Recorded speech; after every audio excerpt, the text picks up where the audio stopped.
Hey everybody. So my wife recently asked me to make a video showing her how basically the lawnmower works, how you get it gassed up and how you operate it on a very basic level. So that is what this video is about. If you're just joining this channel for the first time, be sure to subscribe. I do lots of do-it-yourself projects and whatnot around the house. So welcome. Now the first step, we're going to get this gas container. You should go out and buy one of these if you don't have one already. And it holds about a gallon and a half, 2 gallons, and pretty much lasts me the entire mowing season all summer. Now what I'm doing here is putting some gas stabilizer in it. And I'll pop links down below in the description if you want to check everything out that you need for basically doing this the way I do it. But the gas stabilizer, when you store the gas for the summer, just helps to ensure that the gas doesn't gum up and stays relatively fresh. So when you go to fill it up after each use, it's pretty much guaranteed good gas. And that stuff lasts for like, I don't know, 6 months or so. You can read the back of the bottle and whatnot. But I definitely like to add a little bit into my straight gas container for the season. Now you can see here, this is how it basically kind of operates the nozzle piece of it. You want to make sure there's no hard particles that fall out inside the gas, because if that goes into the mower itself, it could cause you some problems. But you could kind of tilt the nozzle upside down to store it, but I generally kind of keep it like this all season long. In other words, I don't put that long yellow nozzle inside the gas, because again, it can get dirty and whatnot. But that is a way to, possibly store it and condense it a little smaller if you're interested. Now, this is the air, the little cap on the end there that helps create flow. So when you're transporting it, keep that closed. It helps to make sure things don't slosh out as easily. Now, as far as transport, you definitely want to use caution on this, not only because if you get in an accident and an impact can make it explode, but also the noxious fumes. So I like to keep it in the back seat, use a bungee cord system to kind of make sure it doesn't fall over. Now, it's empty right now pretty much, so it's not a big deal, but if it's full or near full, you want to take extra caution here to make sure it doesn't spill as you're making left and right hand turns and whatnot. So that's kind of my system. Now we'll get it to the gas station and we'll go ahead and get it filled up. So pretty simple. Keep it on the floor. Make sure you don't have cell phones nearby or anything like that. No static electricity. Be mindful of that. And it's a pretty straightforward and simple job. You'll want to read all the instructions on the gas container itself and, of course, on the pump. And I never leave it unattended, right? So I manually kind of keep my hand on the trigger there and just kind of watch it carefully as it gets to where I think is pretty full. Now, I don't top it off all the way to the edge. Of course, you don't want it to spill over. So I don't know, about 7/8 of the way full is probably good. 3/4 is probably, you could probably keep going a little bit further than that.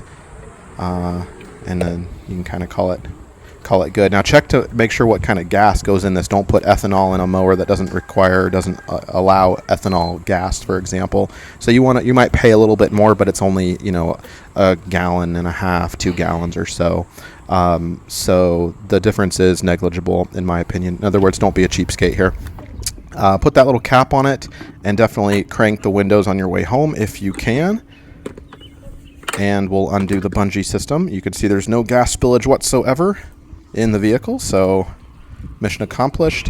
And don't leave this out where kids can mess around with it and whatnot. So all right, so we're gonna get the mower out here. And this is specific to my mower, so your gas cap might be in a different location or might look a little different. You can see we've got a little bit down in there, but we're going to go ahead and top it off with fresh gas if this is the first mow for the season. Hopefully you don't have a lot of gas in there already, because it may have gone bad if you didn't add fuel stabilizer to it during the winter. If you do have bad gas and it doesn't start, for example, you're going to want to drain that properly. And this video, we're not going to cover how to drain gasoline. You can Google that and figure that out yourself. It can be kind of a hot mess, so you want to do that real carefully. In my case, I have a pretty low gas tank, and every time I winterize my mower, I made separate videos on that. You can check out my channel, search my channel for that video, how to winterize your mower. I basically run that all the way empty using gas stabilizer and get it through the system so that each season I can go and add fresh gas and it'll start up perfectly every single time. So we'll go ahead and fill it up, and then of course obviously make sure your gas cap is secure and tight, and don't don't fill this up when it's hot. There's the air filter to the left, and then the gas on and off switch, kind of the control valve. You generally don't mess with that, but the spark plug is up here, and the oil. You want to make sure that that cap is secure, because if your mower starts with the oil cap off, it will start spilling oil out everywhere. And just a basic check of the oil to make sure it's clear. If it's solid black and real thin, liquidy, you might want to consider getting that changed. And there is a process on how you can do it yourself, change your mower oil. And I'll be putting a video out on that at some point. So be sure to subscribe. I try to push out videos every week or so. Anyway, we'll kind of get the mower out here. We've got it gassed up. Now, you might have a mower that does not have an automatic wheel function to it, kind of an all-wheel drive function. Or, you might have one that does. And so this is not an upscale mower by any means, but it's not a cheapie.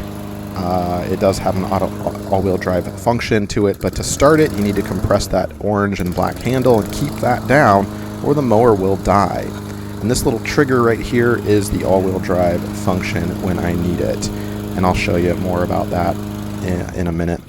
This is the height adjustment for the wheels. You might have one on each wheel, or it might be a kind of a central one handle to operate all four.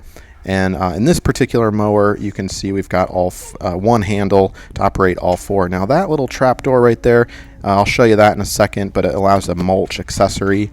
And to remove the bag, it kind of works like this. I like to bag my grass. I don't like that mulch going out into my lawn. It creates thatch over time, although it makes a wonderful natural free fertilizer if you do it on occasion. Mulch, not bag. But that's generally my preferred way. General rule, don't cut grass in wet conditions or damp conditions. Make sure grass is nice and dry. Here's the start feature. Make sure that handle is compressed. And pull the cord. And there's all kinds of reasons why it wouldn't start if you pull the cord and it doesn't start. In my experience, the most common reason though is not having fresh gas in there. So definitely start with that. Now you can see the all-wheel drive when I kind of depress that trigger, lift up the back wheels, you can see the wheels start to turn automatically, which is awesome if you're going up and down hills. Now, you want to make sure all your downspouts, you don't want to hit those, get close to them and run over them. So put your downspouts up and don't forget to put them down when you're done with the job.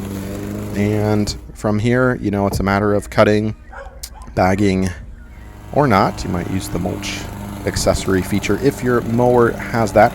And I'll show you how that works here. Let's get to the top of the hill. Now, you notice here I have my bag off and I don't have that mulch accessory.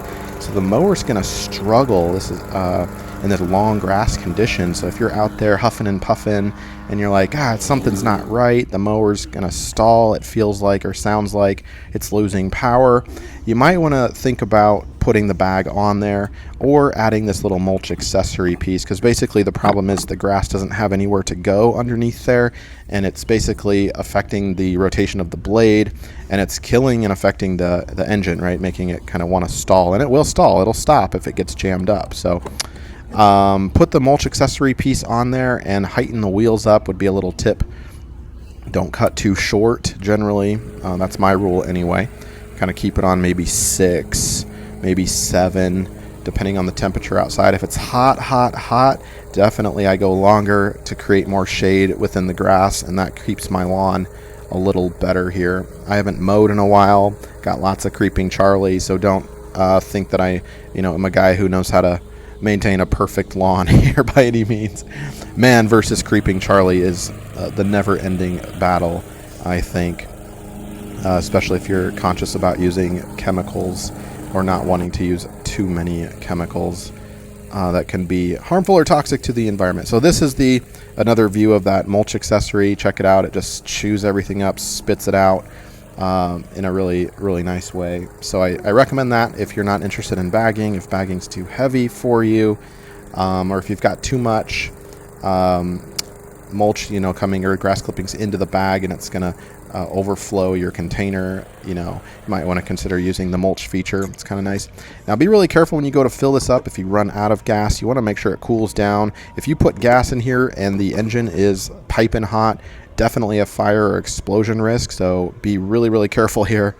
I generally don't need to fill up. I fill it up once and I'm good, and fill it up, when the engine's cool when I go to mow the lawn the next time.